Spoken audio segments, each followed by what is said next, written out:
Notas. Asterisco vale a pena ler sobre os problemas da aposentadoria oficial do governo norte-americano para ver que nos Estados Unidos acontece a mesma coisa que no Brasil, isto é, o sistema vai quebrar se não houver alguma reforma.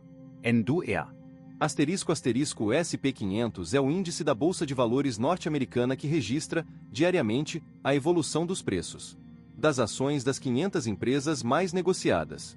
Decisões estratégicas para aplicações financeiras são tomadas, comparando sua rentabilidade anual com a de outros ativos.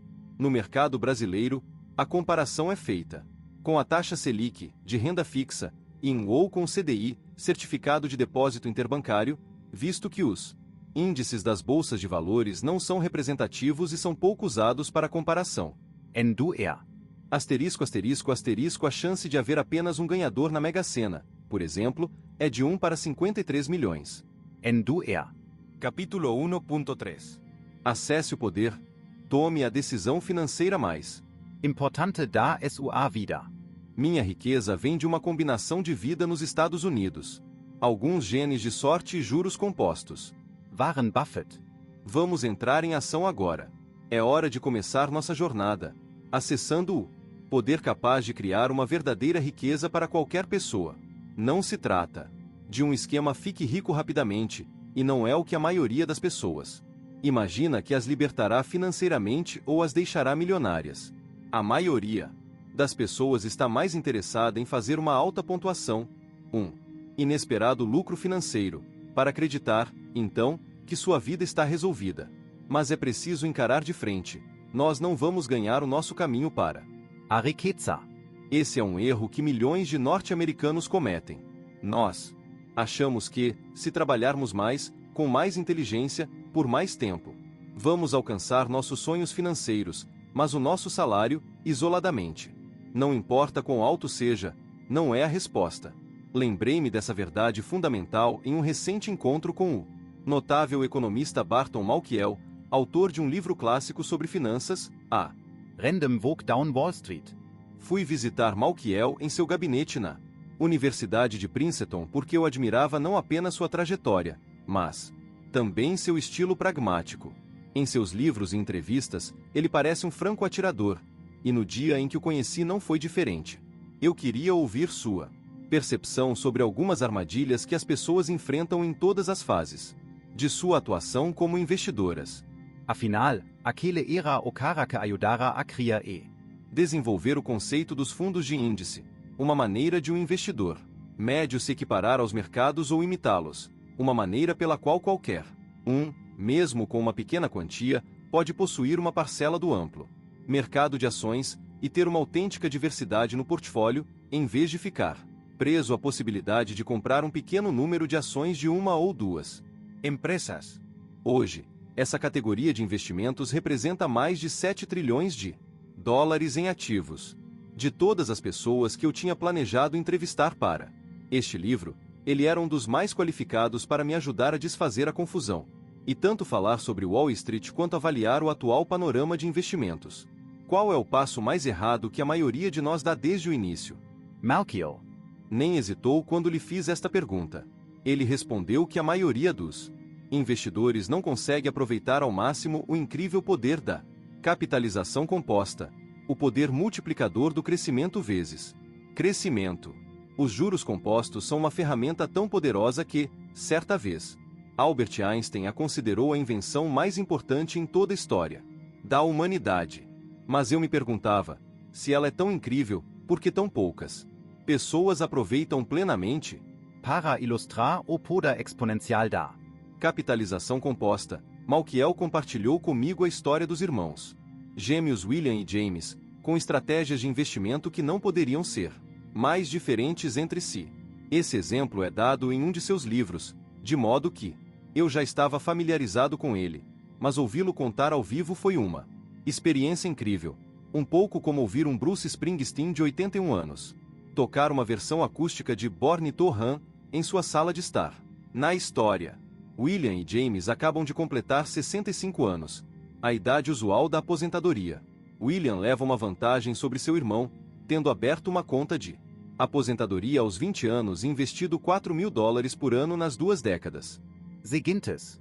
Aos 40, ele parou de fazer depósitos naquela conta, mas deixou o dinheiro crescer em um ambiente livre de impostos, a taxa de 10% ao ano. James só começou a poupar para a aposentadoria após ter atingido a maturidade, com 40 anos, na mesma época em que seu irmão William deixou de fazer suas contribuições.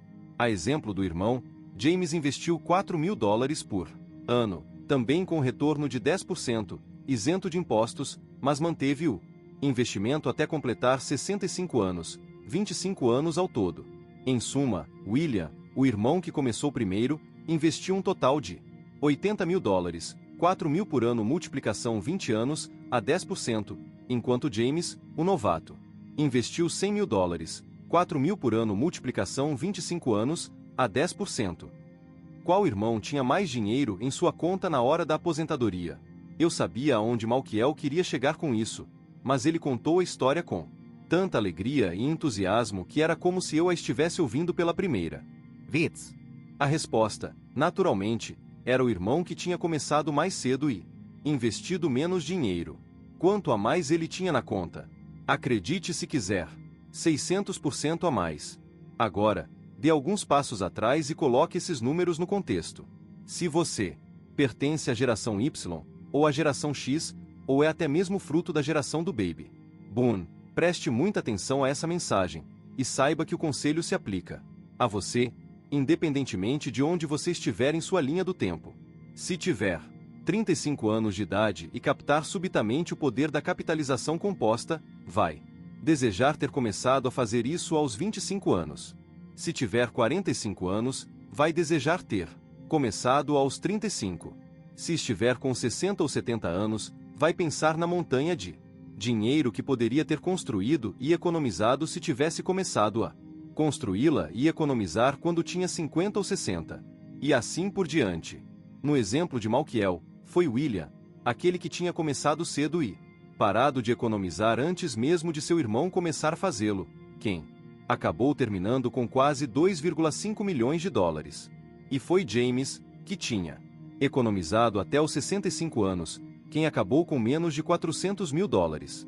É uma diferença de mais de 2 milhões. Tudo porque William conseguiu acessar o incrível poder da capitalização composta por mais de 20 anos, o que lhe deu uma vantagem insuperável, premiando com cheques para os jantares de família. Pelo resto de sua vida. O homem que está no topo da montanha não caiu lá de paraquedas.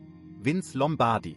Você ainda não está convencido de que os juros compostos, ao longo do tempo, são a única maneira segura de alimentar sua semente de dinheiro e transformá-la em uma abundante safra de segurança financeira para satisfazer suas necessidades futuras. Malquiel compartilhou outra de suas histórias favoritas para reforçar seu argumento, e essa faz parte dos nossos livros de história. Quando Benjamin Franklin morreu, em 1790, deixou cerca de $1.000 para cada uma das cidades de Boston e Filadélfia. Seu legado estava condicionado a algumas cláusulas. Especificamente, o dinheiro deveria ficar investido, e não poderia ser tocado por 100 anos. Depois daquele prazo, cada cidade poderia sacar até $500.000 para projetos específicos de obras públicas. Todo e qualquer dinheiro que restasse na conta deveria ficar intocado por mais 100 anos.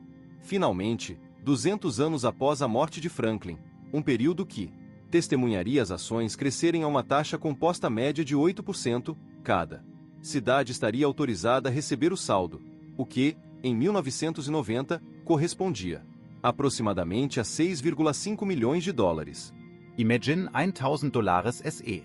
Transformando em 6,5 milhões, sem adicionar nenhum dinheiro ao longo de todos esses anos.